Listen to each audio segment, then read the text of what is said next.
लाइफोरबायदि जोंहा स्टुडिअ गैजायाना माब्लाबा नैबेफोरबायदि जायगायावनो औवाबारि खना खनलानो भिडिअखौ लाबोनो गोनां जायो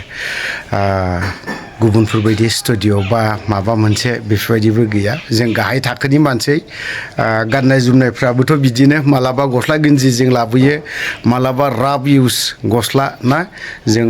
खामानि मावनाय गस्लाफोरजोंनो मालाबा लाबोयो थ' बेफोरबो जेबो गिदिर बाथ्रा नङा आंनि थाखाय आरोखि बियो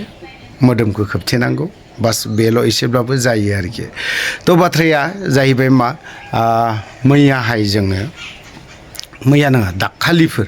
मोनसे भिडिअ हगारदोंमोन बिनि सायाव ससेब्लाबो बुंगोन आं बिनि सायाव इउटिअनि आफादगिरि मार्कुस बसुमतारी बिथाङा मा फोरमायदों ना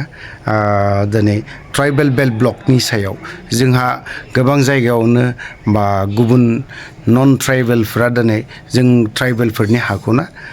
सिख'ना लानायफोरबायदि एगजामपोलावहाय दिनै मजाबारिनि बेसेबां दुखुनांथावना बियो जायफ्रा मजाबारिनि हाखौ नन ट्राइबेलफ्रा ना अकुपाइ खालामना लादों बा दखल खालामनानै लादों बिनि सायाव मोनसे अर्डारबो लेखाबो फैदोंमोन मोननै हान्जा फैदों पलिटिकेल हान्जा मोननै जोंनि बर'नि गेजेराव दङ थांनाय बारावबो बिथांमोनाबो खालामासै दाथ' नै दानि गभर्नमेन्टआव थानाय खुंथायाव थानाय बिथांमोनाबो खालामनांगौमोन नाथाय मा जाहोननि थाखाय खालामाखै बेखौ एसे साननो गोनां जानानै फैदों अर्डार लेखाया खुननै फैबाय खुननैयावबो थांबाय थ' दिनै मार्कुस बसुमतारीया मा फोरमायदों जों बेखौ जोबथारनायाव होलांनो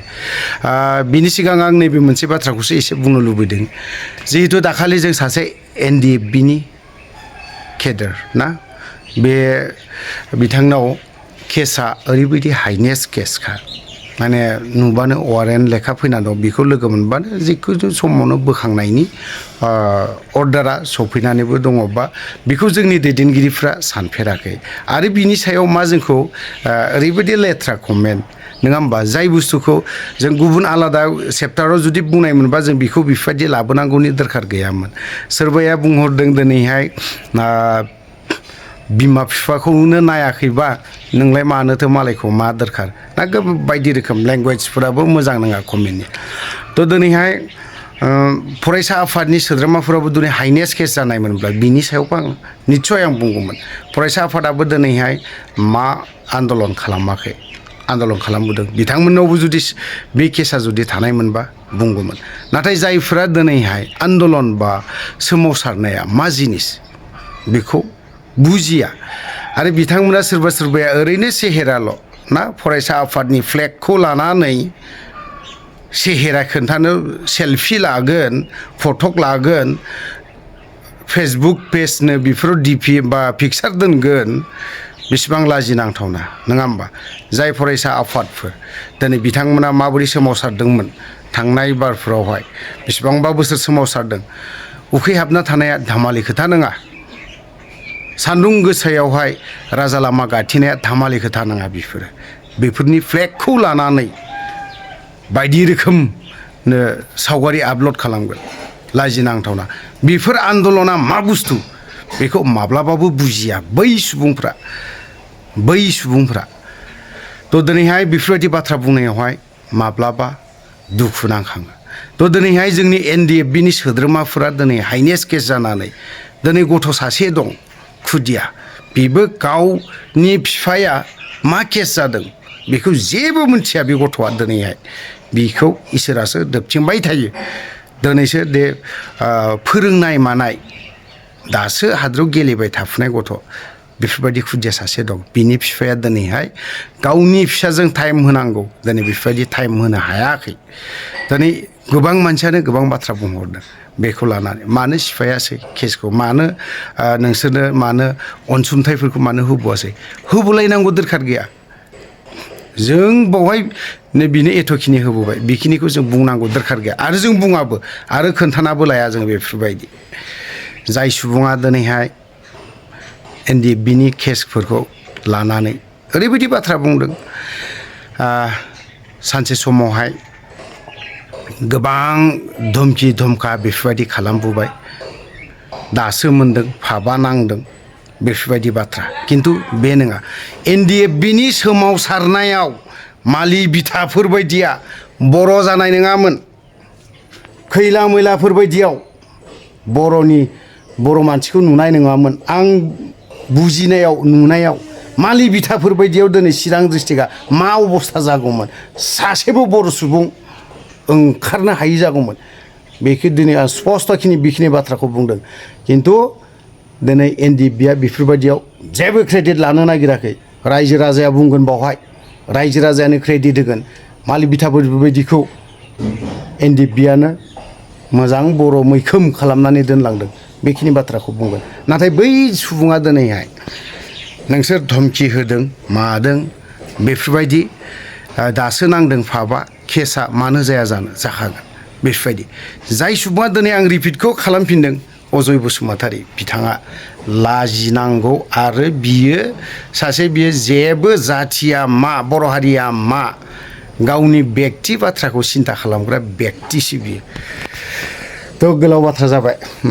मार्कुस बसुमतारीनि माखासे भिडिअ सफैदों बिनि बाथ्राखौ जों एसे खोनासंनानै लादिनि खुलुमबाय गिबियाव इउनाइटेड ट्राइबेल अर्गानाइजेशन अफ आसामनि जानानै नोंथांमोन साफ्रोमनिसिमबो जोंनि गाहाम अनसायनायखौ बावहरग्रोयो दिनै आङो बे ट्राइबेल बेलेन्स ब्लकनि जेनाखि हाइकर्टआव केस सोलिगासिनो दं आरो जेनाखि जोङो खननै इभिक्सननि थाखाय अर्डार मोनबाय बिनि सायाव माखासे आपडेटखौ होनो गोसो जादों बेनो जाहैबाय नोंथांमोना मिथिखागौ थांनाय 2012 सननिफ्रायनो प्रदुप कुमार बरा होननायजों लोगोसे जों इउनाइटेड ट्राइबेल अर्गानाइजेशन आसामाबो बे केसावहाय डाइरेक्ट इनभल्भ जानानै दङ आरो जोंनि नाजानायावहाय दिनैहाय जोङो फैयै 19आव खनसे आरो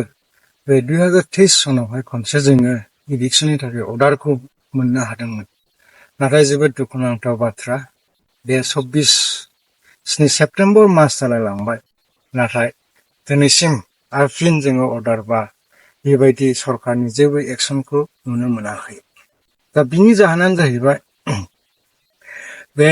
2012 सनाव प्रदुप कुमार बरा होननाय बिथाङा बे PIL नं 78/2012 केसखौहाय अनलि फर 6टा डिस्ट्रिक्टनि थाखाय बिथाङा केसखौ फाइल खालामदोंमोन नाथाय जोङो 2015 सनाव इन्टारलकेटरि लेटारनि दारै बेवहाय हाबफानानै बे केसाव हाबफानानैसो माने जोंनि बे बर'लेण्ड ओनसोला हाबफादों बर'लेण्डनि मोनब्रै डिस्ट्रिक्टनि जेनाखि इलिगेल इनक्रचारफोर दं बिसोरखौ होखारनांगौ होननानैहाय जायनाखि अर्डार बेयो पास जादों माने जों जुदि बे केसावहाय इनभल्भ जायामोनब्ला दिनै बर'लेण्डआ थालांगौमोन आरो मोनसे खोथाखौ आं नोंथांमोननिसिम क्लियारिफाइ होनो गोसो जे प्रदुप कुमार बरा होननाय बिथाङा केसखौहाय नंगौ बे होजेनग्रोदों बे सालायदों नाथाय बे फैयै फैयै मेंबाय बेबायदि जोङो बिनि एक्टिभिटिसखौ नुदों जायनि फलावहाय बिथाङा जेबो खबर लायाखै आरो बे खबर लायै सायावहाय जोङो बे केसखौहाय जोङो सालायदों आरो जोङो बे केस सालायनायावहाय जोबोद खस्थ' मोनगासिनो दं आरो मोनबायबो जोङो माखासे डनेसन खांनानैहाय बे केसखौ सालायदोंमोन माखासेफ्रा जोंनो हरदों आरो माखासेफ्रा जोंनि बे डनेसन बिनियाव जेबो जोंखौहाय मदद होआखै दिनैहाय आङो नोंथांमोना आरो मोनसे बिनि सायावनो खोथाखौ बुंनो गोसो जे दिनै 2024 सननि सेप्तेम्बर मास सफैबाय नाथाय बे 24 सननि सेप्तेम्बर मास सफैब्लाबो बोसोरसेयानो जालाय लांसिगोन अब्लाबो दिनै जेबो जों रिजाल्टखौ मोननो हायाखै अथ'स' खननैसो बे बोसोरावहाय हियारिंआ फैबायमोन नाथाय उखिला जेनाखि एडभकेट बिथाङा एक्टिभ नङा इनएक्टिभ जानायखाय बे केसा ओरैनो थांफिननो बे हियारिंआ ओरैनो थांफिनदों बिनि जाहोनानो जाहैबाय जोङो बिथांमोननि फिसखौहाय जोङो हैनो हायाखै दा बिनिखायनो बे केसखौहाय जोङो थाबैनो फोजोबनो जोंनो रांनि मददनि गोनांथि जादों जोङो जुदि नोंथांमोननिफ्राय सहाय मोनोब्ला निस्सय जोङो थाबैनो बे जोंनि एडभकेटनो बे रांखौ फिसखौ हैब्लानो बिथाङा बे केसावहाय एक्टिभ रल लानानै हयथ' जोङो फाइनाल जाजमेन्टखौ बावैसोनो जों मोननो हागौ दा बेनिखायनो आं खावलायदों नोंथांमोना जुदि जोंखौ मदद खालामनो गोसोब्ला स्क्रिनाव होनाय बे QR कड आरो आंनि UPI आइडियावहाय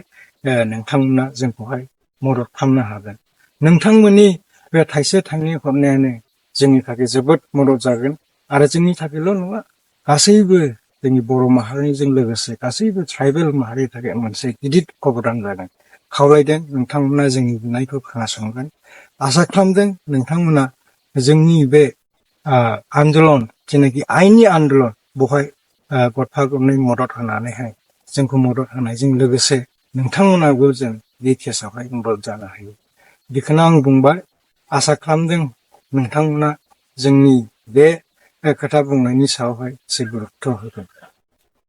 हामबायसै।